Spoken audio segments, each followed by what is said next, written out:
Şu anda boş. Koy ayağını yere. Beni verebilirler. 39. 39. Umut Kervanı olarak 2021 yılı bir bot bir mont kampanyasında hayırseverlerimizin vermiş olduğu bağışlarla aldığımız bot ve montları yetim ve mağdur çocuklarımıza dağıtmaya başladık elhamdülillah. Gelen çocuklarımızı giydirip gönderiyoruz. Gerçekten büyük bir sevinç ve büyük bir mutluluk duyuyorlar. Bu mutluluğa vesile olanlardan çok çok teşekkür ediyoruz. Allahu Teala hayırlarını kabul etsin. Devamını bekliyoruz inşallah.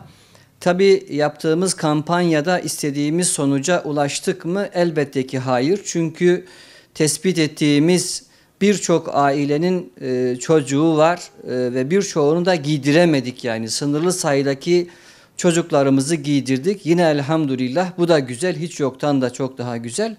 Bu anlamda hayır çalışmalarımız devam edecek.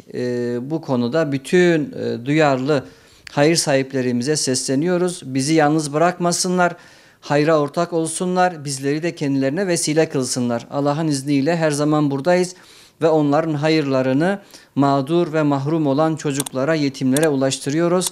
Allah hepsinden razı olsun.